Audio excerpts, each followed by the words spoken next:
Salut à tous, c'est Reptilenco et aujourd'hui on se retrouve pour une nouvelle vidéo. Donc vidéo qui va porter sur comment bien débuter en terrariophilie. Donc tout d'abord, ce qu'il faut savoir donc pour bien débuter, il faut se documenter, apprendre les bases de la terrariophilie. Donc je vous conseille d'aller sur des forums, de lire des articles, de lire des livres, etc. Donc moi je vous conseille d'abord ce livre, donc l'Atlas de la terrariophilie, donc disponible en 3 volumes. Moi j'ai le volume 3 sur les lézards qui est très complet, ainsi que le volume 1 sur les serpents. Donc tous deux sont très très bien. Donc il y a beaucoup de choses. On apprend beaucoup, ils sont chers à l'achat mais très bénéfiques. Donc voilà, je vous le recommande fortement. Ensuite, il faut savoir que la terrariophilie, donc moi je suis là pour vous donner des conseils, donc je juge pas ni rien, mais je vous dis que moi ça me prend du temps personnellement. Donc vaut mieux avoir le temps, donc ça prend du temps. Par exemple, pour vous donner une petite idée, je passe à peu près minimum un quart d'heure par jour pour chaque spécimen que j'ai, donc mon Pogona et mon Caméléon Callikratus. Après, il faut avoir de la place, parce que si vous offrez un espace de vie restreint à un animal qui a besoin de plus, qui a besoin d'un espace de vie assez large, ça va pas le faire. Donc vaut mieux prendre une petite espèce et lui offrir un biotope recréé à la perfection, plutôt qu'une espèce avec un espace de vie restreint ça serait pas bon pour lui. Donc voilà. Ensuite, une fois que vous vous êtes documenté, que vous avez établi à peu près une fois que vous avez vu la place que vous pouvez avoir, etc., il faut procéder par élimination justement sur des espèces plutôt faciles pour débuter. Sur des espèces plutôt faciles pour débuter, donc manipulables de préférence pour ceux qui recherchent un contact assez proche avec le reptile.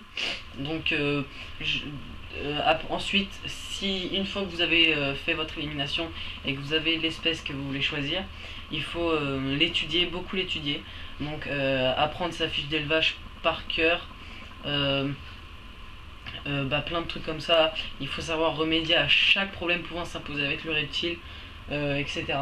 Donc faut pas oublier faut pas oublier de compter tout ce qui est nourriture, etc. Et donc ça aussi, ça joue sur le choix du reptile, parce qu'il y a des reptiles plus ou moins gourmands entre guillemets. Donc il y en a qui mangeront plus que d'autres. Par exemple, un Pogona Viticeps mangera beaucoup plus qu'un Gecko-léopard. Donc voilà. Après, une fois que pour vous aider à choisir l'espèce, parce que c'est pas évident des fois, je vous ai fait un top 5. Et on se retrouve donc pour ce top 5. Donc tout d'abord je vais vous dire que dans ce top 5, j'ai mis les espèces que je pense personnellement, parce qu'il y en a forcément d'autres, mais j'ai mis les espèces que je pense personnellement les plus faciles à élever, les plus sociables, et donc voilà, donc on va passer à ce top 5. Donc première position, je pense que vous ne serez pas surpris, le Gecko-léopard, qui est sans doute l'espèce une des espèces les plus sociables mais la plus facile à élever. Donc biotope désertique, taille adulte 25-30 cm à peu près. Et en plus pour la place, il n'y a pas besoin de, ça prend pas énormément de place, donc un terra de 80 par 60 par 60 convient très bien à un duo. Donc voilà, c'est une espèce terrestre. Et si vous voulez plus d'informations sur cette espèce, sa fiche d'élevage est disponible sur notre page Facebook, donc Reptilenco, dont le lien s'affiche dans la description. On pense aussi, parce que avec Théo, faire la fiche d'élevage en vidéo, puisque Théo possède un Gecko-léopard. Donc on vous tiendra au courant, pareil, sur la page Facebook.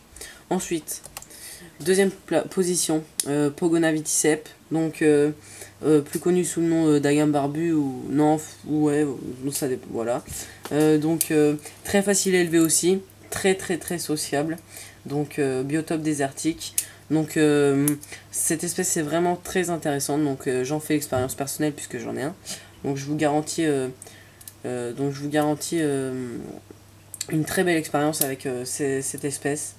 Donc on est sur une taille adulte à peu près entre 40 et 60 cm. Donc ça peut, des fois il y a des spécimens qui arrivent à atteindre les 60 cm.